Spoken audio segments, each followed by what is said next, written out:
Je vais me présenter un peu et puis on va parler de pas mal de choses autour du non-verbal. Ce qui fait que je suis là devant vous, c'est parce que je fais de l'analyse comportementale au quotidien, notamment pour aider, les entreprises dans leur prise de décision, dans le cadre de recrutement notamment, mais pas que. Je me suis également formé à la négociation complexe et de crise, avec un ancien négociateur du RAID, avec un institut, de négociation appliquée et cetera. On va pas trop parler de négociation, mais l'idée, c'est puisqu'il s'agit quand même d'entretien et que la partie, négociation de TJM peut être abordée, je vais quand même y faire un petit passage. Alors moi, je suis à faire des conférences comme ça, des talks et cetera, des ateliers, c'est à la fois pas mon métier de base et en même temps, c'est un exercice que j'aime bien. J'aime bien pour plusieurs raisons. D'abord parce que je suis assez souvent à votre place, parce que j'aime bien suivre des webinars, aussi parce que je suis étudiant. Je suis à la fois prof, je donne des cours de soft skills et cetera dans des écoles de commerce et également, étudiant à la fac, en sociaux notamment. Je fais de la philo l'année dernière, donc Jean-François qui nous parlait de réflexion sur le non-verbal, ce sera peut-être aussi un peu l'occasion. Et si je vous dis ça, c'est parce que, j'ai pris le parti ce matin de ne pas faire de présentation pour qu'on ait un moment qui soit le plus, interactif possible le cas échéant. Dans le programme que Louise vous a partagé, les questions sont censées être à la fin. Cela étant dit, vous pouvez à chaque instant rebondir, réagir sur ce qu'on se dit, sur ce que je vous dis, si c'est pas clair, si vous avez des exemples à partager, si vous avez des points à approfondir. Et voilà, je sais à quel point est-ce que de temps en temps les cours, conférences diverses et variées peuvent être un peu soporifiques et je vais essayer que ce soit moins le cas possible, ce matin et du coup, voilà, si vous avez les moindres questions, eh bien, avec plaisir. Alors avant de rentrer un peu dans le non-verbal, je ne sais pas s'il y en a certains, j'ai une question à vous poser, je ne sais pas si certains d'entre vous ont vu il y a quelques années, la série Lie to Me et je serais curieux de savoir parce que souvent il y a plein de gens qui l'ont vu et souvent c'est une bonne base d'introduction parce qu'en l'occurrence, c'est ce qui moi m'a mené à mon métier. J'étais en école de commerce et avec mon coloc de l'époque, on a commencé à regarder Lie to Me et alors que pour moi, j'avais une vision de la psycho, du non-verbal, et cetera, plutôt assez sombre, plutôt assez, useless et cetera, eh bien, j'ai découvert qu'en effet, ça pouvait être très utile, ça pouvait être très humain, ça pouvait favoriser la communication et donc j'ai commencé à pas mal me former, j'ai commencé à aller à pas mal de conférences, j'ai lu beaucoup d'ouvrages et puis en effet, j'ai acquis certains diplômes et certaines certifications dont on va parler par la suite. J'ai fait tout ça en parallèle de mon école, et puis je me suis dit: «Tiens, alors maintenant que j'ai une connaissance du monde de l'entreprise qui est ce qu'elle est, maintenant que j'ai une connaissance de la communication humaine au sens large, qui est ce qu'elle est, eh bien, comment est-ce que je vais pouvoir essayer de matcher les 2 ?» Et à la suite de rencontres avec un certain nombre de chefs d'entreprise, je me suis aperçu que le recrutement était un sujet important parce que pas mal de biais, parce que pas mal d'enjeux, parce que, ça peut si ça se passe bien, bah, ça peut être parfait. Si ça se passe mal, ça peut coûter cher en temps, en émotion, en argent également et dans un sens comme dans l'autre, parce que parfois on a l'impression je constate que parfois on a l'impression que le recrutement, c'est un point facile pour les entreprises et difficile pour les freelances ou pour les collaborateurs, quels qu'ils soient. Bah, pas tant que ça. Et je pense que c'est compliqué pour tout le monde pour plein de raisons et donc j'ai commencé, de manière bienveillante à assister à des entretiens pour m'assurer que les freelances, quels qu'ils soient les plus à l'aise possible, lors d'entretiens. Alors, chez Comet, si je suis un peu dans le cliché, je crois que oui, il doit y avoir quelques geeks, parmi vous et c'est vrai que les geeks, parfois, ont la réputation d'être peut-être un peu, comment dire? D'avoir des façons enfin, d'être assez authentiques, ce qui parfois peut désarçonner certaines personnes. Donc on va parler aussi d'authenticité, on va parler d'empathie, et voilà en gros, ce qui m'amène à être à peu près légitime, pour parler de ce dont on va parler devant vous. Pour ce qui est de la négociation, moi j'aime bien rencontrer des gens. Si vous voulez continuer nos échanges par la suite, sur LinkedIn ou à gauche à droite, avec plaisir et dans le cadre de mes différentes rencontres, il y a eu un jour donc un fameux négociateur du RAID et ce qui m'a amené à amener, un volet plus actif, parce que l'observation, on va le voir, c'est plutôt assez passif. Dans le cadre d'un entretien, observer, écouter et écouter activement et parler, c'est compliqué. Globalement, on peut en faire bien 2, mais 3, c'est compliqué. Je vais quand même vous donner certains tips, que ce soit dans le cadre d'entretien et ou dans le cadre de vos communications, au quotidien. Et donc la négociation apportait un volet plus proactif puisque ça m'arrive de négocier des ventes de start-up, de négocier des litiges avec des clients, de négocier tout un tas de points. Et en gros, voilà pourquoi je suis là. J'aime bien pour échanger, j'aime bien partager des retours d'expérience, répondre à des questions. Donc encore une fois, je suis là pour vous. Si on rentre un peu dans le détail, le non-verbal, c'est assez parlant, puisque, enfin voilà, c'est un terme qui se suffit un peu à lui-même. Mais globalement, de quoi il s'agit? Qu'est-ce que ça comprend? Enfin voilà, qu'est-ce qu'il y a dedans? Est-ce que mon non-verbal à moi, enfin en tout cas celui que j'observe, est-ce que c'est le même qu'un autre? C'est une bonne question. Donc pour répondre à tout ça, le non-verbal globalement, c'est un sujet assez vaste. Il y a le paraverbal, l'infraverbal, et cetera, et la gestuelle, le non-verbal, qu'on fait avec notre comportement, de manière un peu globale. C'est celui-ci sur lequel on va se concentrer. Le paraverbal qui est par exemple, la façon de s'habiller, la façon de se vêtir, et cetera. On rentrera moins dans le sujet, même si ça peut avoir un impact. Donc nous, on va se concentrer sur le non-verbal, en termes de gestuelle. Et je ne sais pas si vous le savez, mais notre non-verbal, notre gestuelle parle au moins autant que notre verbal. Probablement que certains d'entre vous ont déjà vu du professeur Albert Mehrabian, qui est un Américain, qui a dit que, en gros, 93% de notre communication était essentiellement non-verbale, si sur les 100% de la communication, on enlevait uniquement la partie verbale. Ce chiffre-là, il est assez vendeur, et puis il met un peu de l'eau dans mon moulin, mais il est un peu erroné. Donc, il ne faut pas trop avoir ça en tête. Ce qui est vrai, c'est que notre corps parle beaucoup, mais dans le cadre de l'étude faite par le docteur Mehrabian, le professeur Mehrabian, il y avait beaucoup de femmes sur un tout petit échantillon, etc. Donc, si vous avez ce chiffre-là en tête, il est un peu erroné. Il ne faut pas tout baser là-dessus, mais globalement, notre corps parle au moins autant que nous, avec les mots, etc., qu'on utilise. Et quand je vous dis ça, vous n'êtes pas obligé de me croire, et surtout, je vais vous dire un peu ce qui se passe. Dès lors qu'il y a un décalage entre ce qui se passe à l'intérieur de votre cerveau, à l'intérieur de vous, en termes émotionnels, en termes de capacité d'échange, en termes de tout un tas de choses, et ce que vous êtes en capacité de partager, ce que vous voulez échanger, ce que vous voulez communiquer, et bien dès lors qu'il y a ce décalage, il va y avoir une tension au niveau du cerveau. Et cette tension, par mimétisme, par confort, pour tout un tas de raisons, notre cerveau va nous envoyer des signaux pour nous faire nous gratter à tel endroit, pour nous faire avoir un œil qui ferme plutôt qu'un autre, pour avoir un axe de tête plutôt qu'un autre, etc. Et tout ça constitue l'ensemble du comportement humain et enfin, en tout cas dans un point non verbal. Et tout ça, c'est un peu les choses qu'on va observer.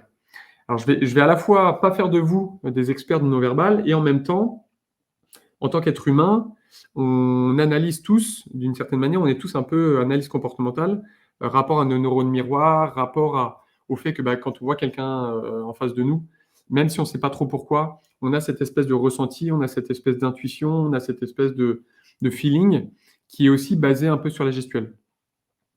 En parlant de la gestuelle, et puis puisqu'on parle d'entretien, assez souvent les gens ont pour habitude soit de se forcer, soit d'observer, ça dépend de où on se place, les croisements des bras. Alors je voudrais tout de suite commencer par casser un préjugé. Non, le croisement des bras, alors du coup je ne sais pas si vous le voyez, mais là techniquement j'ai les bras croisés. Non, le croisement des bras ne se suffit pas à lui-même pour traduire la fermeture. Du coup, que vous fassiez passer des entretiens, et ou surtout que vous alliez passer des entretiens en présentiel ou en distanciel, à mon avis, se concentrer et utiliser de la mémoire de travail, de la mémoire de concentration pour se dire: «Il faut surtout pas que je croise mes bras parce que ça renvoie un message que j'ai appris comme étant plutôt négatif», à mon avis, c'est une erreur. Avec plaisir, Chloé, vraiment, je voudrais que, vous, en tant que freelance, et éventuellement, je ne sais pas s'il y a des recruteurs parmi vous, mais le croisement de bras peut être un signe de fermeture, mais il ne se suffit pas lui-même. Pour continuer un peu l'image, et puis pour que vous ayez probablement ça en tête, dans le cadre de, peu importe, mariage, soirée, fête, dans un contexte dans lequel vous êtes debout, pendant plusieurs dizaines de minutes ou plusieurs heures parfois, et probablement en fonction de votre taille, en fonction de la façon que vous avez d'être à l'aise ou pas, avec vos mains, probablement qu'assez naturellement, lorsque vous êtes debout, vous êtes en train d'échanger avec un interlocuteur sur un sujet qui vous plaît bien, vous allez probablement croiser vos bras. Mon exemple n'est pas particulièrement représentatif, mais étant assez grand, je mesure 1m92, avoir les bras ballants ou avoir les bras dans les poches, alors ça m'arrive de temps en temps, et là encore, pardon, les bras dans les poches, c'est pas forcément un signe non plus de fermeture ou de je m'en foutisme, etc. Mais ça peut avoir ça peut nous aider à être à l'aise. Mais globalement, ça peut aussi traduire le croisement des bras, un signe de fermeture. Et ce que je veux vous montrer là, c'est que tout ça, c'est plus ou moins conscient, tout ça, ça se contrôle plus ou moins. Les hommes politiques, enfin les personnalités politiques, parce qu'il n'y a pas que les hommes, ont tendance à penser qu'en effet, tout ça, on peut le contrôler. Moi, je pense que non. Alors, on peut essayer de se forcer à pas lire, à pas faire tel ou tel geste, mais globalement, ça nuit à l'authenticité, qui, on le verra un peu après, l'authenticité, à mon avis, c'est le point important, c'est le point clé dans le cadre des différents entretiens. Et donc, globalement, même si on a l'impression de pouvoir feindre un peu, même si on a l'impression de pouvoir paraître authentique alors qu'on ne l'est pas, pour quelqu'un qui est un peu formé, à la synergologie par exemple, dont on parlera, ça fait assez peu illusion. Donc, en vous disant tout ça, j'ai envie que vous ayez en tête que essayer de contrôler votre non-verbal, essayer d'être finalement quelqu'un que vous n'êtes pas, eh bien, c'est, à mon avis, pas du tout la bonne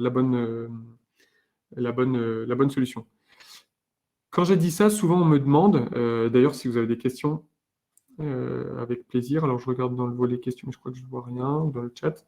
Souvent, on me demande, oui, mais alors du coup, quand je suis face à un recruteur ou à quelqu'un d'une entreprise et je sens que parce que j'ai les bras croisés, il me regarde un peu différemment ou j'ai l'impression que peut-être ça peut nuire à l'image qu'il a de moi, eh bien, on le verra un peu plus tard en lien avec l'empathie, la place de l'empathie et ce que nous, on appelle l'espace ARE, assertivité, réflexivité, empathie.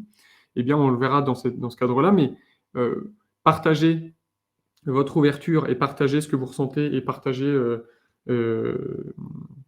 l'état d'esprit dans lequel vous êtes dans le cadre d'un entretien, notamment lié à un éventuel croisement des bras, c'est à mon avis une façon de pouvoir contrecarrer le fait que un croisement des bras peut être perçu comme étant négatif.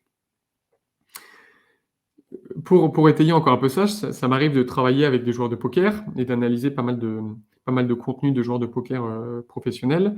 Et dans ce cadre-là, encore une fois, alors c'est compliqué, il faut pouvoir avoir un œil, il faut pouvoir savoir ce qu'on regarde, etc. Ça nécessite un peu de pratique. Mais globalement, encore une fois, même des joueurs de poker qui sont probablement ceux qui sont perçus comme étant les meilleurs pour faire poker face, les meilleurs pour cacher un peu tout, bah, en fait, quand on regarde, dès lors qu'il y a cette tension dans le cerveau, parce qu'ils ont envie de cacher une émotion de joie, parce qu'ils ont une quinte flush ou coquesse, eh bien, il y aura cette tension liée au fait qu'ils sont hyper contents à l'intérieur parce que probablement ils vont gagner. Ils ne veulent pas le montrer pour ne pas faire peur et puis pour pouvoir gagner la main. Bon, bah, globalement, il va y avoir cette tension dont je vous parle et cette tension, elle va forcément se manifester d'une certaine manière. À la télé, en live, parce qu'on ne voit pas forcément les pieds, parce que pour tout un tas de raisons, on peut pas voir on peut ne pas observer les différents signaux liés à cette tension interne, mais puisqu'elle existe, forcément, elle se verra. Et en vous disant ça, encore une fois, mon point, c'est de vous dire, soyez authentique, ayez le non-verbal qui est le vôtre. Si vous êtes mal à l'aise, s'il y a un point qui ne va pas dans le cadre d'un entretien, il y a probablement une raison. Et si c'est fait de manière respectueuse, intelligente, j'ai tendance à penser qu'on peut le partager avec des clients potentiels, avec des entreprises potentielles, etc. Et donc, voilà, le non-verbal, ça ne se travestit pas, ça ne se force pas. Et tous, de manière inconsciente, on est à la fois un peu analyste, parce qu'encore une fois, grâce à nos neurones miroirs, grâce à tout un tas de choses, on a ce ressenti. Ce ressenti peut nous biaiser. Et en même temps, pour être le moins biaisé possible, ça nécessite des formations qui peuvent prendre un peu de temps. Ça me permet de faire la transition avec la synergologie. La synergologie, c'est une discipline qui aide à analyser, décrypter et comprendre l'esprit humain grâce à la structure de langage corporel, de manière peut-être plus concrète et de manière peut-être un peu moins presque académique, je dirais. Globalement, voilà, dès lors qu'on a un œil qui se ferme, dès lors qu'on se gratte le nez, dès lors qu'on a la langue qui sort, dès lors qu'on se touche l'intérieur de l'oreille, dès lors qu'on a un axe de tête qui change, on a 3 axes de tête d'ailleurs, etc., eh bien, ça nous donne de l'information. Ça nous donne ce qu'on appelle un horizon de sens et ça nous permet du coup d'adapter la communication, d'adapter le sujet, de poser des questions bienveillantes pour pouvoir creuser, etc. C'est le moment, Jean-François, du coup, de peut-être pouvoir donner les premiers tips. Enfin, cela étant dit, à mon avis, si vous gardez en tête le fait que essayer de changer ou contrôler son non-verbal, c'est inutile, c'est déjà un premier bon tips. Mais si on rentre dans le détail de la synergologie du non-verbal, c'est aussi maintenant que ça va se passer. Ça vous a pas échappé que sur notre visage, on a un certain nombre d'orifices, des yeux, un nez, une bouche, des oreilles, et c'est tout. Globalement, tout item, un item en synergologie, c'est une occurrence corporelle, finalement, c'est un geste. Le fait, avec son doigt, par exemple, de se toucher un œil, le nez, etc., c'est ce qu'on appelle un item. Eh bien, le fait d'avoir tout item qui tend vers l'ouverture, eh bien, si la parole qu'on a en même temps tend vers l'ouverture, eh bien, c'est cohérent, c'est congruent, ça peut tendre vers la vérité. J'aime pas trop le terme vérité-mensonge, mais en gros, c'est un peu ça. Et à l'inverse, tout item qui tend vers la fermeture, soit on parle de fermeture dans nos paroles, et à ce moment-là, là encore, ça va dans le même sens, c'est congruent, ça va vers l'authenticité. Et si à l'inverse, on parle de fermeture, d'ouverture, il y a une problématique. Je vais clarifier un peu tout ça, parce que j'ai l'impression que moi-même, je me suis peut-être un peu emmêlé les pinceaux, mais globalement, si je vous dis, si à la fin de ce moment, on passe ensemble, je vous demande comment ça s'est passé, et qu'en face à face, vous me disiez, ah, c'était génial, j'ai tout compris, c'était vraiment intéressant, et je vais pouvoir appliquer ça lors de mon prochain entretien. Il y a un problème. Je vous ai fait l'ensemble des signes de fermeture, l'ensemble des items de fermeture, la fermeture d'un œil ou des yeux. Alors, le fait que ce soit le gauche ou le droite, il peut y avoir une subtilité, mais moi, ce qui m'intéresse, c'est que vous gardiez ça globalement en tête. Si on rentre trop dans le détail, probablement que ce sera moins clair. Donc, la fermeture d'un œil, un pincement de nez, la main devant la bouche et le fait de se gratter une oreille, enfin de se boucher une oreille. Si vous me dites, c'était génial et qu'il y a un de ces items ou deux qui apparaissent, il y a une problématique. Est-ce que c'était chiant? Est-ce que j'étais insupportable? Est-ce que j'étais trop monotone? Est-ce que vous y croyez pas? Est-ce que ça vous a rappelé un mauvais souvenir? Est-ce que je peux pas le savoir? On lit dans la tête de personne, je lis dans la tête de personne. Je peux pas le savoir, mais par contre, en vous posant des questions par la suite, eh bien, je peux essayer de voir, je peux essayer de vous amener à vous confier, je peux essayer de voir que, je pars sur ma façon à moi d'animer les ateliers, ma façon à moi d'animer les webinars. Et à ce moment-là, d'un seul, vous allez en faire un deuxième, vous allez refaire celui que vous avez déjà fait. Et à ce moment-là, je serai dans la bonne direction. C'est là où souvent le côté light to me peut être aidant. Parce qu'en effet, c'est assez bien dépeint dans la première saison de la série. Donc voilà. Donc ça, il y a une problématique. À l'inverse, si vous me dites j'ai rien compris, c'était un peu long, j'étais occupé à faire autre chose, etc. Votre non-verbal traduit une problématique, vous dites, vous allez dans le même sens, l'horizon de sens est le même. Bon, a priori, on tend vers l'authenticité, on tend vers la vérité.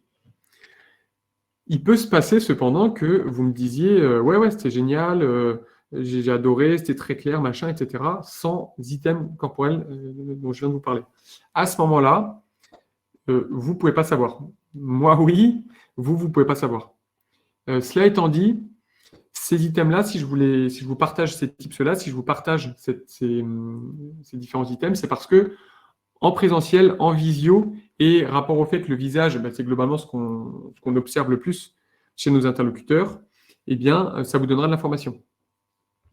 Ce n'est pas parce que vous ne les voyez pas qu'il n'y a pas de la fermeture, qu'il n'y a pas de l'exagération, qu'il n'y a pas du malaise ou quoi qu'est-ce, mais par contre, si vous les voyez et que c'est cohérent avec le verbal, que le verbal et non-verbal sont cohérents, ça vous donne de l'information quant au fait que, si c'est un sujet qui est important pour vous et que l'horizon de sens n'est pas le même, posez des questions bienveillantes pour savoir pourquoi, amenez votre interlocuteur à répondre, etc. Et ça va vous donner de l'info. Voilà en gros l'état d'esprit qu'il faut avoir. Ces différents points, ces différents items qu'on voit sur le visage, je vous ai montré ceux de fermeture, il y a ceux d'ouverture. Donc là, on ouvre l'œil, l'un ou l'autre. Ça tend vers l'ouverture. Pareil, curiosité. Ah oui, ok, dis-moi plus, le crassage du menton, etc. Et où l'extérieur de l'oreille. Pareil également pour le lobe. Il y a des petites subtilités, mais encore une fois, je pense que ce n'est pas pertinent de rentrer dans le détail. Donc, si vous gardez en tête, encore une fois, que dès que vous êtes en train d'échanger avec quelqu'un qui vous dit, qui vous parle de quelque chose de plutôt positif et qu'en même temps, il ferme un orifice, a priori, il y a une problématique. Et à l'inverse, si il vous dit que il y a un état émotionnel et où il vous parle de quelque chose de manière plutôt négative, en se fermant un de ces orifices, c'est cohérent. Il est bien dans une dynamique plutôt négative. Il y a un petit modulo, il y a un petit côté systémique à tout ça. Vous êtes dehors, en extérieur, on est en plein printemps, il y a les allergies. la personne a les yeux rouges, pardon, elle se gratte l'un ou les yeux, ça va être compliqué de prendre ça pour argent comptant. Globalement, ce qui se passe, c'est la temporalité. Vous êtes dehors, vous êtes en extérieur, vous êtes sous des platanes, machin, il y a du pollen qui arrive. La personne vous dit: ah ouais, c'était génial, j'ai vraiment adoré ce qui s'est passé, machin, etc. Et elle se gratte les yeux qui deviennent rouges un peu après. C'est peut-être différent que si elle vous dit ah ouais, c'était génial, machin, j'ai adoré, etc. Et qu'elle le fait en même temps. Globalement, s'il y a un doute, essayez peut-être de ne pas trop prendre en compte, ou alors de manière bienveillante, partagez, encore une fois, on verra l'espace aéreux par la suite et on verra l'empathie notamment, partagez votre ressenti. Bah tiens, je ne sais pas, je me permets si tu veux bien, je me permets de te partager un ressenti. Là, on est peut-être dans un cadre un peu PNListe, un peu de programmation dans la linguistique. Je me permets de te partager un ressenti. Est-ce que tu peux m'en dire un peu plus? J'ai le sentiment que peut-être je pourrais est-ce que tu peux m'en dire un peu plus sur ton ressenti? Quels ont été les points améliorés, etc. Et voilà, vous invitez la personne, à condition que vous ayez le temps et l'envie, vous invitez la personne à vous en dire un peu plus. Donc, la synergologie, vous l'avez compris, c'est cette discipline qui permet d'analyser un peu tout ça. Je vous ai parlé d'items sur le visage, mais globalement, il y en a sur l'ensemble du corps. Les épaules qui sautent, le fait de se gratter le torse, par exemple, etc. Les pieds tendus, tout ça, c'est de la synergologie. Alors, souvent, on me dit, oui, mais alors du coup, quand tu sais ça, quand tu maîtrises ces items, bah, tu nous dis qu'on ne peut pas maîtriser son comportement ou qu'il ne faut pas le faire parce que de toute façon, ça se voit. Mais si tu le sais, toi, qu'est-ce qui t'empêche de le faire? Bah, encore une fois, cette tension.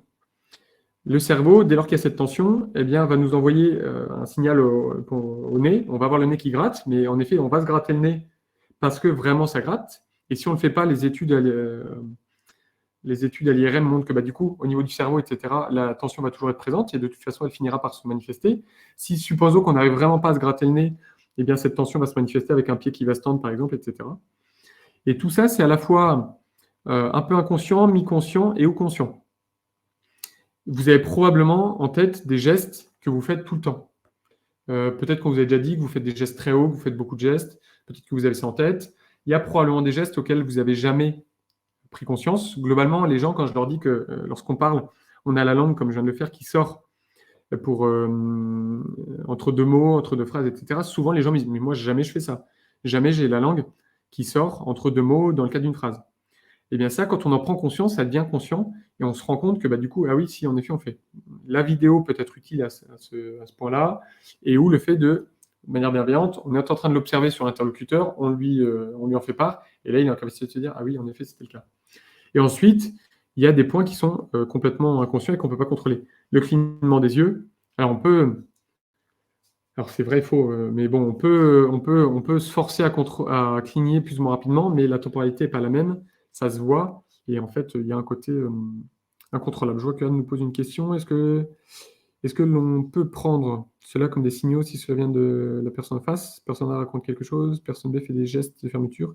Est-ce significatif? Alors, de ce que je comprends de la question, est-ce que l'on peut prendre cela comme des signaux si cela vient de la personne en face? Alors oui, dis-moi, Anne, si je comprends bien, mais globalement, ce dont je suis en train de vous parler, vous pouvez l'observer sur vous-même, et du coup, ça peut vous donner des informations quant au fait que, tiens, la personne en face de vous, vous êtes freelance, la personne de l'entreprise en face de vous, vous la voyez en train de se gratter l'œil quand elle vous dit que votre profil est intéressant. Si vous l'observez, encore une fois, je pense qu'il faut rester concentré plutôt sur votre discours, sur une écoute active, etc.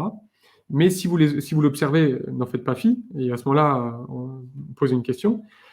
Vous pouvez l'observer sur vous, et vous pouvez l'observer, bien évidemment, sur la personne en face. Est-ce qu'on peut prendre cela comme des signaux si cela vient de la personne en face? Oui. Personne A raconte quelque chose, personne B fait des gestes de fermeture. Est-ce significatif? Oui, c'est significatif. Alors, il y a peut-être un autre point dans ta question, c'est, moi, je suis en train de parler, et en parlant, en disant oui, je fais des signes d'ouverture ou de fermeture, ça, je pense avoir répondu à la question. Et si alors que toi, tu parles, tu vois les signaux sur la personne en face, là aussi, c'est significatif. Il y a un petit modulo à tout ça. Je vous parlais du contexte extérieur. Il y a aussi le contexte de l'entretien. Il y a le contexte de notre... Ok, super, Anne. Il y a aussi le contexte de notre capacité de concentration. Vous faites passer un entretien à quelqu'un en tant que candidat, en tant que recruteur, vous passez un entretien. Globalement, notre capacité de concentration moyenne et sans coupure, elle n'excède pas, elle excède pas 53 minutes et 16 secondes, me semble-t-il, d'après les différentes études. Et globalement, c'est même plutôt moins. Donc forcément que, à moins que vous soyez à la télé, à moins que vous fassiez interviewer, à moins que vous soyez dans un contexte en jeu, ce qui peut peut-être être le cas d'un échange pour un freelance, et où là, quasiment tout le temps, vous serez complètement concentré sur ce que vous êtes en train de dire, de faire, sur les questions qu'on vous pose.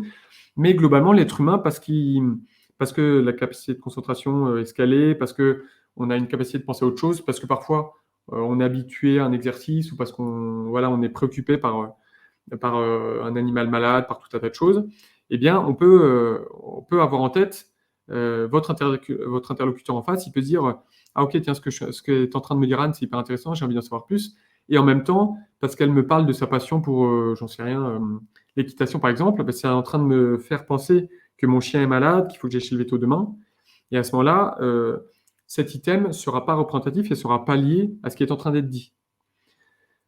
Globalement, c'est là où c'est important. Dans le cadre de l'entretien, la capacité de concentration est quasiment 100% sur ce qui est en train d'être dit, surtout pour un freelance et globalement, normalement, pour un recruteur aussi.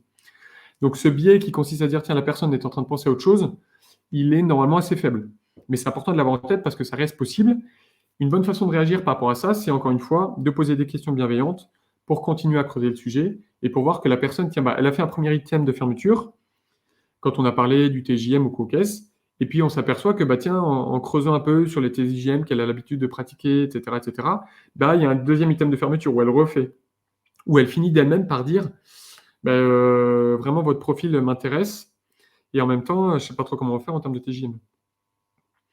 Donc, l'idée de du non-verbal, c'est pas forcément de l'appliquer en tant que freelance lors d'un entretien, parce que vous l'avez compris, ça va nuire à votre capacité de concentration, votre écoute active sera moins bonne, vos questions seront probablement moins pertinentes. Alors peut-être que vous aurez le relevé que votre interlocuteur en face, euh, bah, il est pas complètement convaincu, etc. Mais si vous n'arrivez pas par une écoute active et ou des questions à relancer la machine, ça risque de vous porter préjudice.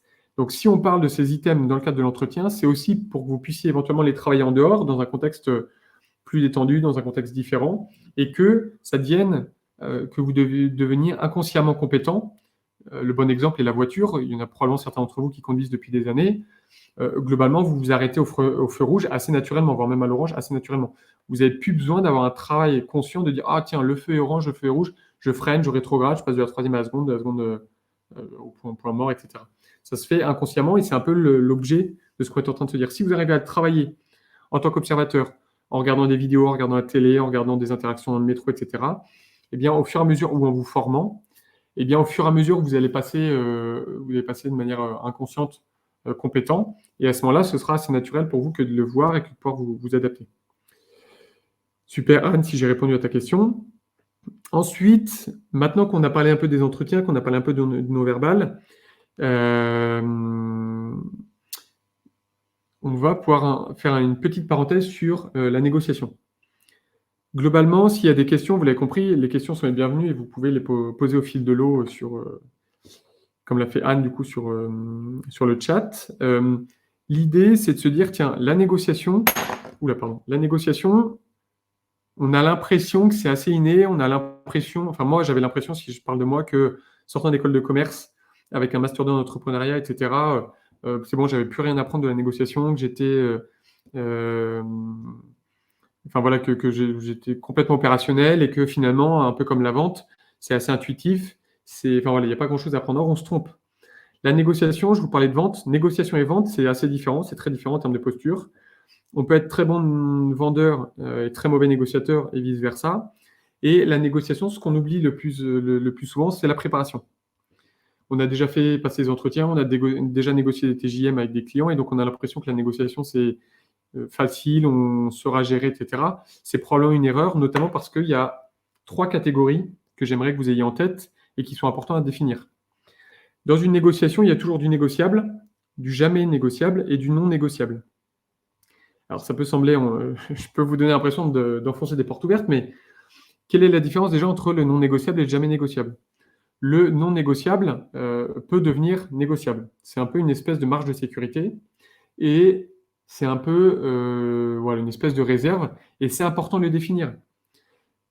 On dit en négociation, dans le cadre des formations avec les forces spéciales, et cetera, que les décideurs sont de mauvais négociateurs.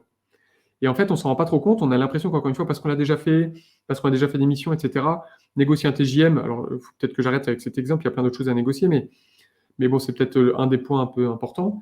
On a l'impression que parce qu'on a déjà fait, c'est facile, et que parce qu'on a déjà fait, on arrivera à le refaire, et cetera.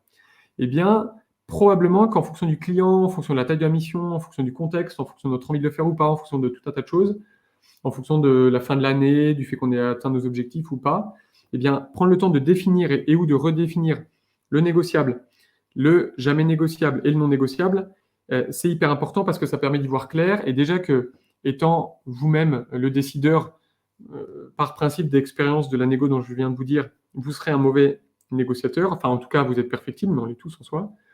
Si vous ne prenez pas le temps de vous poser les questions et de préparer votre négociation, eh bien, probablement que vous le regretterez. Et dans le négociable, très souvent, on a uniquement en tête les différents montants et où le montant du TJM. Mais il n'y a pas que ça. Il peut y avoir en effet les conditions de travail, les jours de TT, ça c'est assez commun. Il peut y avoir aussi tout un tas de choses auxquelles on ne pense pas forcément et qui vont permettre, dans un sens ou dans l'autre, les déplacements, etc., de pouvoir ajuster sur les différentes variables pour pouvoir mener à bien la négociation. Ce qui est négociable, là encore, c'est ce que, voilà, le TJM particulièrement. Enfin, si on prend l'exemple du TJM, supposons que vous soyez sur une base 100 à un TJM de 100 et que vous ayez défini la marge négociable de votre TJM entre 100 et 80. Donc assez, peut-être pas forcément assez rapidement, mais voilà, dans le cadre de l'échange avec votre client, pour une raison ou pour une autre, qui vous demandera si vous pouvez pas faire un effort, éventuellement 90, machin, et puis vous avez en tête qu'en négociable, vous pouvez aller jusqu'à 80. Donc bon, vous 90, vous êtes prêt à dire OK et tout ça. Et puis votre client vous dit, bah, j'ai très envie de bosser avec vous, mais 80, c'est pas assez, merci de votre effort, mais moi, j'ai que 60 de budget. Là, vous avez défini qu'entre 80 et 70, vous êtes dans le non négociable. Donc si vraiment c'est une mission que vous avez envie de faire, si c'est vraiment du long terme, si c'est un projet passionnant, etc., pourquoi pas descendre entre 80 et 70, mais en dessous de 70, vous avez défini que c'est du jamais négociable. Et jamais négociable, c'est-à-dire qu'un client qui vous dit, même si vous avez très envie de travailler avec lui, un client qui vous dit 69, parce que vous l'avez défini en amont, pour ne pas le regretter, pour garder la balance de la négociation équilibrée, à 69, vous allez dire non. Même 69,90 d'une certaine manière, vous allez dire non. Il y a, je crois que c'est Voodoo, me semble-t-il, mais je suis plus sûr, une énorme start-up, enfin une grosse start-up, ouais, une énorme start-up, qui fait des jeux vidéo, me semble-t-il. Et alors, on va rester sur une base 100 là encore, mais dans le cadre du développement des jeux vidéo, pour chaque jeu vidéo, ils ont un budget de 100 000 ou on va partir sur une base 100 000, je crois que c'est pas complètement ça. Ils ont une base 100 000. Dès que le budget du jeu vidéo passe à 100 000, 100 010, 100 000 et 1 euro, hop, le jeu est arrêté et même s'il y a besoin de 100 euros de plus, par principe, c'est non négociable, on arrête. Ça peut sembler un peu extrême, ça peut sembler un peu ridicule parfois, et pourtant, dans le cadre de la négociation, définir ça, c'est primordial pour ne pas regretter, pour garder un équilibre dans la balance de négociation, etc., qui soit équilibré et qui, donc, du coup, sur le long terme, avec vos clients, avec votre client, vous permet d'avoir une relation saine. Parce que ce qui peut se passer, c'est qu'on peut se dire, tiens, allez, j'ai vraiment envie de bosser, ça fait quelques mois que je n'ai pas bossé, ou, etc. Et puis, bon, bah, d'accord, allez, OK pour 65, finalement, ce n'est pas très grave. Et en fait, on va garder un peu ça au fond. On va ne pas avoir valorisé le dernier effort qu'on va avoir fait en demandant une contrepartie au client. Et à ce moment-là, la balance va être déséquilibrée. Et on va rendre nos projets avec un peu de retard. Mais puisqu'on est payé moins cher, on va trouver ça normal. Sauf que le client, lui, n'a pas ça en tête. Et donc, du coup, ça va créer des situations conflictuelles qui, si en plus, puisqu'on est décideur, mauvais négociateur, ça va être difficile de négocier des situations conflictuelles. Donc, vraiment, garder en tête ce négociable, ce non négociable, ce jamais négociable. Et une bonne façon de le définir aussi, c'est quand vous avez un entretien avec un de vos clients, prenez le temps de la réflexion. Le client vous dit, tiens, donc si on reprend sur notre exemple de base 100, entre 100 et 80, le client vous dit, OK, mais à 75, vous n'êtes pas obligé de lui dire oui tout de suite. Il faut être capable de prendre du recul et de prendre du recul par rapport à la table des négociations et de dire il faut que je retravaille sur le budget, il faut que j'y réfléchisse. Ma limite à moi, c'était 80. Je vais voir comment est-ce qu'on peut éventuellement faire, etc. Est-ce qu'on peut faire en contrepartie? Mais je vous donne une réponse dans quelques heures, quelques minutes, quelques jours éventuellement en fonction de vous. Mais rien ne vous oblige, dans le feu de l'action, dans le feu de l'échange, etc., à dire oui et finalement à le regretter plus tard. Et ça, si on fait le lien avec le non-verbal, un client avec lequel vous êtes échangé, bon, tout s'est bien passé, l'entretien s'est bien passé, vous vous rappelez, et vous voyez qu'il vous dit pour avancer ensemble, il faut qu'on revoie le TJM. Donc là, ouverture, il faut qu'on revoie le TJM. A priori, vous avez en tête que du coup, le TJM, c'est peut-être le seul point bloquant pour commencer la mission avec ce client-là. Dans ce cadre-là, vous avez défini votre négociable, votre non négociable, votre jamais négociable. Le client vous demande de rentrer dans le non négociable, dans le jamais négociable. Le non négociable, vous pouvez le négocier, mais il faut valoriser ce non négociable. D'accord, ok, alors moi j'avais prévu de ne pas descendre en dessous de 80, vous me proposez 75. Je veux bien qu'on fasse, cependant, au lieu d'un paiement à 60 jours, un paiement 30 jours, ou alors au lieu de 30% d'acompte, 40. Il faut valoriser, encore une fois, pour garder cette balance équilibrée, il faut valoriser les différents gestes, et même si pour vous, ça ne change pas grand-chose. Vous avez l'habitude de vous faire payer à 60 jours, 60 jours, ça vous va bien, vous avez une marge, machin. Même si pour vous, ça ne change pas grand-chose de vous faire payer à 30, il faut valoriser ce qu'on donne en négociation. Et le jamais négociable, il faut vraiment le jamais négocier. Le problème de négocier du jamais négociable, c'est qu'en fait, on finit par mettre le doigt dans un engrenage. Soit c'est parce qu'on a mal défini nos différents critères, soit, et puis le problème, c'est que la négociation d'après, puisqu'on a dit oui à 69, pourquoi pas 65, pourquoi pas 60, pourquoi pas 50, et puis finalement, ça va tendre, ça va vous créer de la surcharge mentale, etc., et ça va devenir un peu compliqué. J'ai l'impression que c'est tellement clair. Ah, je vois que Chloé est en train d'écrire. J'ai l'impression que c'est tellement clair que pour l'instant, il n'y a pas de questions et Chloé va probablement prendre. Bon, écoute, merci Chloé pour ton retour. On va revenir un peu au non-verbal en faisant le lien un peu entre tout ça, entre le non-verbal et la négociation, en parlant de l'empathie et notamment de l'espace ARE. L'espace ARE, c'est un espace en synergologie qui, ARE, c'est un acronyme pour assertivité, réflexivité et empathie. L'assertivité, c'est la capacité à partager ce qu'on ressent, ce qu'on pense, etc. Ça peut sembler simple, ou alors à la fois pas du tout pour certaines personnes, mais c'est hyper important dans le cadre d'une communication fluide, dans le cadre d'une communication bienveillante, et dans le cadre d'une communication qui, verbalement, non-verbalement, et ou en termes de négociation, vous permettra d'arriver à vos fins, et en tout cas, notamment, à un échange et à une relation saine. L'assertivité. La réflexivité, c'est le fait de dire que moi, je pense que, peu importe ce que je pense A, la personne en face de moi pense B, la personne en face de moi, si on revient au TJM, moi, je pense qu'un bon TJM pour cette mission, c'est 100. C'est 100. Mon client pense que c'est trop et que pour lui, c'est 90. Lequel a raison, lequel a tort? Peut-être que lui, parce qu'il a déjà travaillé avec d'autres freelances qui lui ont même proposé 80, pour des missions à 80 il y a quelques années, peut-être que lui est vraiment convaincu que 90 c'est le bon TJM. Donc la réflexivité, c'est le fait de finalement de se mettre un peu dans les chaussures de l'autre, se mettre un peu à la place de l'autre. Et la réflexivité, c'est la capacité de se dire, tiens, moi je pense ça, la personne en face de moi pense ça. Il n'est pas question de dire il y en a un qui a raison, l'autre qui a tort. On a probablement tous les deux raison. On a des cartes du monde, des façons de voir les choses différentes, mais en essayant de comprendre l'autre, en essayant de valoriser aussi son intérêt, son propos, etc., en apportant du crédit à ce qu'il est en train de dire, eh bien, on reste à l'intérieur, si on devait représenter l'espace RE par un triangle, avec le A par exemple ici, le R par exemple là, et le E ici. Donc si on est à l'intérieur de cet espace ARE, assertivité, réflexivité, empathie, c'est là que la communication sera la plus fluide, c'est là que le non-verbal sera le plus parlant, c'est là que la négociation sera la plus équilibrée. Et donc, ça passe aussi par le fait de se dire, tiens, moi, je pense qu'au vu de mes compétences, mon TJM, c'est même 120, je propose 100. Le client trouve que c'est trop, il me propose 90. Il abuse, il fait chier, tout ça. Eh peut-être que non. Peut-être que son référentiel à lui, parce qu'il y a 3 ans, il a fait la même mission et qu'encore une fois, avec l'inflation au caisse, c'était que 80 ou même 75. Peut-être que lui pense vraiment qu'en proposant 90, il est dans le juste. Peut-être pas, mais peut-être. Et avoir ça en tête, c'est hyper important parce que du coup, ça permet de ne pas voir de la mauvaise foi partout, ça permet de ne pas voir de la négociation un peu en mode tordage de bras partout, et ça permet de garder, puisqu'en plus, on est dans une situation où on est assertif, donc on est capable de dire à notre interlocuteur que on imagine bien que pour lui, 90, c'est déjà beaucoup, mais que probablement que son référentiel peut être mis à jour. Eh bien, et ça de manière bienveillante, ça de manière équitable, ça de manière égale, ça permet encore une fois une meilleure communication parce que c'est un peu de ça dont il s'agit dans le cadre de l'analyse comportementale et également dans le cadre de la négociation.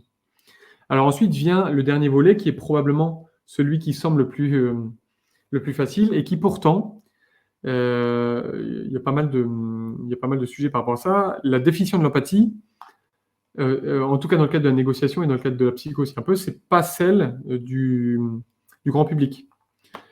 Souvent, on confond dans le cadre de la négociation empathie et sympathie. Dans un cadre de négo, dans un cadre comportemental, vous entrez dans un échange avec un état émotionnel positif, mettons de la joie, vous êtes hyper content, il fait beau, vous venez de gagner à l'euro-million, si jamais ça pouvait être vrai. Vous venez de gagner à l'euro-million, par exemple, etc. Vous êtes dans un état émotionnel hyper content, enfin voilà, très enjoué. Vous êtes en train d'échanger, vous avez un call avec un client qui se passe un peu mal, ou en tout cas, lui, vous le trouvez très agressif, vous avez du mal à ce qu'il voit à ce qu'il valorise votre assertivité, à ce qu'il prenne en compte votre point de vue, etc. Ça a tendance à vous tendre un peu. Là, de manière aussi étonnante que ça puisse paraître, vous êtes dans une position sympathique. La sympathie, vous avez un état émotionnel qui est le vôtre, vous échangez avec quelqu'un plus ou moins proche d'un sujet plus ou moins compliqué. Eh bien, si vous êtes dans un état sympathique, vous allez, à la suite de l'échange, avoir l'état émotionnel de la personne avec laquelle vous avez échangé. Ça, c'est la sympathie. L'empathie, je vais vous donner un exemple ensuite. L'empathie, vous avez votre état émotionnel, vous échangez avec une personne qui a un état émotionnel différent du vôtre, vous ressortez, vous avez le même état émotionnel que celui dans lequel vous êtes rentré. Alors, dit comme ça peut être confondu avec l'antipathie, ce qui n'a rien à voir. C'est ni de l'antipathie ni de l'apathie. C'est vraiment l'idée de pouvoir prendre du recul. Si je concrétise un peu tout ça, vous avez gagné à l'euro-million, vous êtes hyper content, vous échangez avec un client qui, lui, est très triste. Eh bien, si vous êtes sympathique, si vous avez une position sympathique, parce qu'on ne peut pas généraliser, on est tous sympathiques parfois, presque antipathiques à certains autres moments. Vous êtes dans une position sympathique, après avoir échangé avec votre interlocuteur, après lui poser des questions, peu importe le temps que ça a duré à la limite, eh bien, vous allez sortir avec un état émotionnel négatif qui sera le même que celui de votre interlocuteur. Cette sympathie-là, elle est utile. On est des animaux sociaux, on ment tous les jours, on manipule plusieurs fois par jour également. C'est normal de temps en temps que de faire preuve de sympathie avec nos proches, avec des gens dans la rue, avec peu importe qui. Globalement, dans le cadre de la négociation, la sympathie est plutôt à proscrire parce qu'elle nous fait perdre en lucidité, elle nous fait perdre ce recul nécessaire, elle nous fait perdre l'objectivité qui fait que, si je reprends mon exemple, je viens de gagner au loto, je suis dans un état émotionnel positif, mon interlocuteur est toujours dans un état émotionnel négatif. Si je suis dans une position empathique lors de l'entretien, je sors de cet échange avec le même état émotionnel positif avec lequel je suis rentré.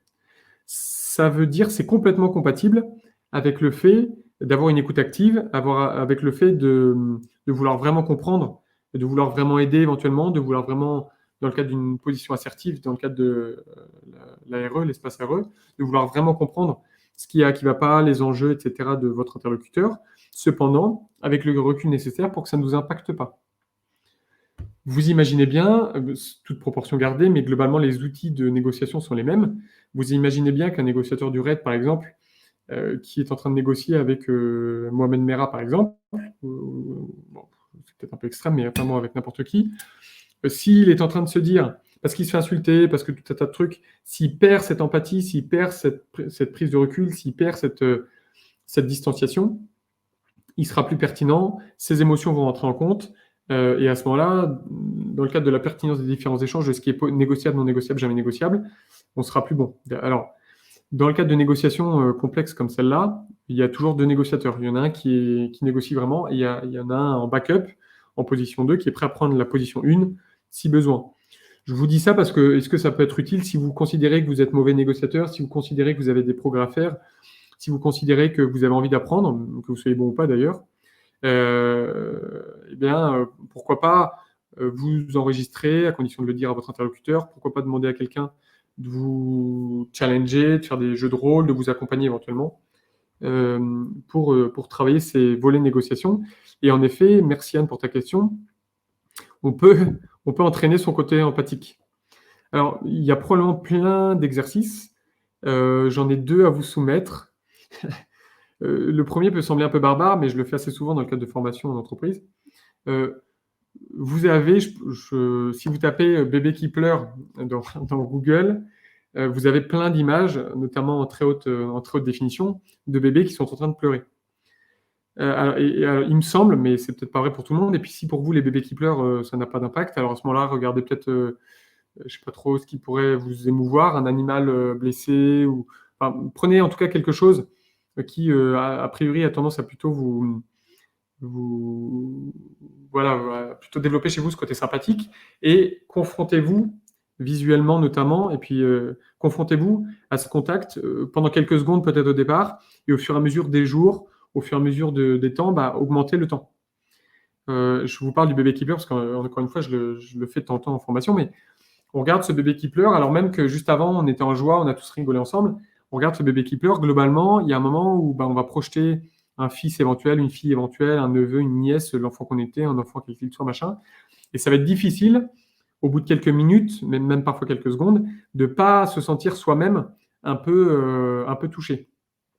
Dès lors qu'on commence à sentir ce côté touché en soi, il faut peut-être arrêter et puis chronométrer, pourquoi pas, et le lendemain ou le surlendemain, essayer de faire un peu plus, une seconde de plus, une minute de plus, etc., en fonction de votre capacité. Ça, c'est une façon de faire. Mais encore une fois, parce que l'idée, c'est surtout pas d'avoir, déjà parce que c'est pas possible, donc tant mieux, mais l'idée, c'est surtout pas d'avoir un cœur de pierre. Avant de faire ces exercices-là, conditionnez-vous à vous dire, tiens, là, j'ai envie de travailler mon empathie, donc allez, tous les matins, un peu avant d'aller bosser, ou alors à chaque fois qu'avant de passer un entretien avec un client, je me regarde une photo de bébé qui pleure pendant une minute ou deux. D'ailleurs, en parlant de ça, il y a un TED Talk d'Amy Cuddy qui s'appelle les Power Poses, que je pourrais éventuellement vous partager si vous voulez, qui parle justement de ces positions, histoire de se conditionner pendant quelques minutes avant une prise de parole, avant un entretien, etc. Rapidement, pour ceux qui ne l'auraient pas vu, mais je crois que c'est un des TED les plus vus de l'histoire de TED, donc probablement que beaucoup d'entre vous l'ont déjà vu. Elle part du principe que si on prend de la place, si on se développe, si on se répète intérieurement et en sautant, par exemple, etc., que ça va bien se passer, qu'on est compétent, etc., ça conditionne notre cerveau à déjà être dans une démarche positive. Voilà pour un premier exercice. Un deuxième exercice, quand vous êtes face au quotidien, quand vous êtes confronté à des situations qui peuvent être irritantes pour vous. Par exemple, pour moi, à Paris, c'était les pickpockets dans le métro notamment. Les pickpockets dans le métro, c'est déjà pas si mal. Enfin bon, voilà, vous prenez un exemple de choses qui vous exaspèrent. Je ne sais pas si vous conduisez, les gens qui font des queues de poisson ou quoi aux caisses.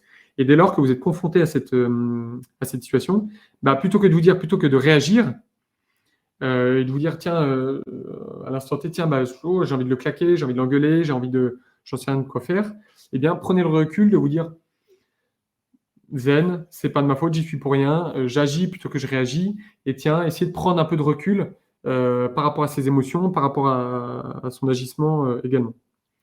Je pense avoir répondu à ta question, Anne, en espérant que ce soit le plus clair possible. Il nous reste 5 minutes. J'ai l'impression qu'il y a un sondage qui arrive. Donc voilà, en attendant peut-être les prochaines questions, ce que je peux vous dire de tout ça, si je devais résumer un peu, le non-verbal, c'est très utile, et en même temps, en étant novice dans le cadre d'un entretien, il ne faut pas y consacrer toute son attention, parce que vous serez beaucoup plus pertinent tant que vous n'êtes pas consciemment ou inconsciemment compétent, vous serez beaucoup plus pertinent à avoir une écoute active et à avoir un discours et une structure de votre échange qui soit qui réponde aux questions. Mais en vous formant à côté, en apprenant à côté, en observant à côté les différents items que je vous ai partagés, vous allez devenir au fur et à mesure consciemment puis inconsciemment compétent, et ça vous permettra de vous adapter de manière bienveillante. La négociation, ça se travaille, ça se prépare. On peut prendre le temps de la négociation lorsqu'on est confronté à une situation où on sent que justement on passe de l'empathie à la sympathie, on sent qu'on commence à être un peu trop touché, on sent que l'espace aéreux de notre fait ou du fait de notre client en face ou de l'interlocuteur en face que l'espace aéreux est plus présent, on peut mettre pause, voire mettre fin temporairement à l'échange en visio au téléphone. Tiens, bah, j'ai l'impression que dans le cadre de la définition de la mission, présentement, on s'écoute un peu moins, voilà, les conditions pour avoir un échange de qualité sont plus forcément requises. Je vous propose qu'on arrête pour l'instant, qu'on y réfléchisse et qu'on se rappelle dans 1 heure, demain, ou qu'on continue notre échange dans quelques jours, par respect pour notre collaboration future. Voilà, et puis gardez en tête l'espace aéreux. L'espace aéreux, assertivité, réflexivité, empathie, c'est vrai pour l'ensemble de tous les contextes, ça se travaille. Et globalement, dès lors qu'il y a des incompréhensions, dès lors qu'il y a des problématiques de communication, c'est souvent parce que vous ou vos interlocuteurs sortent de cette assertivité, de cette réflexivité et ou de cette empathie. Alors, vous pouvez pas, en général, on ne peut pas aider nos interlocuteurs à travailler leur empathie, mais globalement, encore une fois, par respect, je pense que c'est vraiment de ça dont il s'agit, par respect pour l'échange mutuel, par respect pour la qualité de la relation, par respect pour nous, déjà pour vous, mais aussi pour votre interlocuteur. Dès lors que vous sentez que l'ARE est plus là, que la personne ne vous dit pas ce qu'elle pense, qu'elle est trop sympathique, que ça commence à l'attendre, ou alors à l'inverse, qu'elle est trop euphorique et qu'elle a l'impression que tout, enfin voilà, elle est dans un monde des bisounours, et où qu'elle se met pas trop à votre place. Ayez le courage peut-être au départ, et puis ensuite, vraiment, quand on voit ça comme du respect, ça devient finalement assez simple. Respectez-vous personnellement et votre interlocuteur suffisamment pour dire, voilà, ça fait peut-être trop longtemps qu'on échange, les conditions sont pas bonnes, on va pas avancer comme il faut, décalons ou reprogrammons notre échange. Il nous reste 2 minutes. Je vois que je vous ai laissé, en tout cas pour l'instant, de marbre. J'ai l'impression que Louis revient. Ah oui, alors j'ai pas vu le sondage, je ne sais pas si c'est pour moi ou pas, mais du coup, voilà, je suis disponible pour vos différentes questions, etc. Oui, je suis là. Super, Louis. Du coup, où est-ce qu'on peut te retrouver? Du coup, tu as dit LinkedIn, je vais mettre le lien de ton LinkedIn dans le chat. Alors oui, en effet, donc il y a mon LinkedIn. Je vous parlais de formation. J'aime pas trop faire ça, et puis, mais on a, avec un ami synergologue qui bosse chez Chanel, on a développé une formation en ligne à distance qui s'appelle Poker Face, et où l'idée c'est de pouvoir, de manière assez simple et par passion, l'idée c'est de pouvoir, merci Louis, je vois que tu avais déjà le lien. L'idée c'est de pouvoir vous aider à monter en compétence justement sur ces différents sujets d'analyse comportementale. Il y a 2-3 vidéos si vous voulez creuser un peu sur YouTube notamment une pour les joueurs de poker éventuellement, ou pour ceux pour qui le poker est vraiment fait office de situation parfaite pour masquer ses émotions, etc. Il y a une vidéo assez longue, il y a une interview assez longue sur le club poker radio sur lequel j'échange avec un joueur de poker qui est très connu pour faire Poker Face sur justement un peu le non-verbal. Ça peut vous permettre de contribuer, de creuser un peu. Je peux vous laisser mon numéro, mon mail, je ne sais pas si ça se fait, mais avec plaisir.